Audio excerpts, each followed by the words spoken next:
বাবার নাম কি? মন্নান মির্জা। গ্রাম কোথায়? কপালপাড়া। কপাল। কি হয়েছে কি তোমাদের? ওর সাথে আমার সাথে 2-3 বছর থেকে সম্পর্ক। কার সাথে? ইসুবের সাথে। ইসুবের বাড়ি কোথায়? ইসুবের বাড়িও কপালপাড়া। ওর বাবার নাম কি? ওর বাবার নাম সাহেব আলী খান। সাহেব আলী পাঠান। তারপরে কি হয়েছে? তারপরে ও আমার এই কিছুদিন আগে ওর বাড়ি যাইতে বলছে, ফোন করে বলছে যে তুমি আমার বাড়ি এসে উঠো। আর তারপর আমি যাই ওর বাড়ি উঠি। কবে উঠো? এই বুধবারে হবে। বুধবার। হ্যাঁ, আর এই 4 দিন আমি ওর বাড়ি দিয়েছিলাম। ওর বাবা মা ছিল না? হ্যাঁ, ওর বাবা মাও ছিল। হ্যাঁ, তারপর?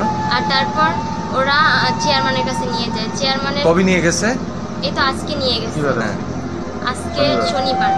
এই কয়দিন, বুধবার থেকে এই কয়দিন তুমি ওদের বাড়িতেই ছিলে? হ্যাঁ, আমি ছেলেদের বাড়িতেই ছিলাম। ওর বাবা মা কি বললো তোমাকে?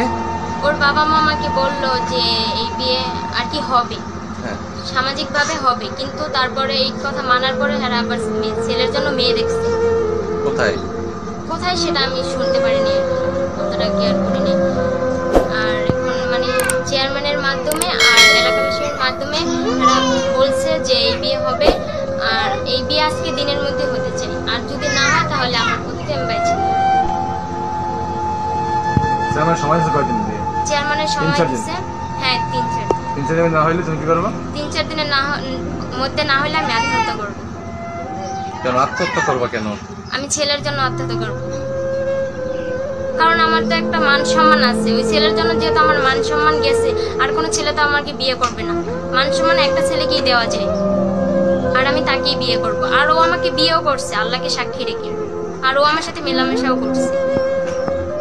আল্লাহকে সাক্ষী রেখে তোমার হ্যাঁ, আমাকে বিয়ে করছে। শারীরিক সম্পর্ক হবে? হ্যাঁ, আমার শারীরিক সম্পর্ক সবই হয়ে গেছে। 2-3 মাস থেকে ওর সাথে আমার শারীরিক সম্পর্ক হয়। এখনো কি বলতে চাই? এখনো বলতে চাইতেছে যে ওর ফ্যামিলির চাপে পড়ে বলতেছে যে ও এখন বিয়ে করবে না।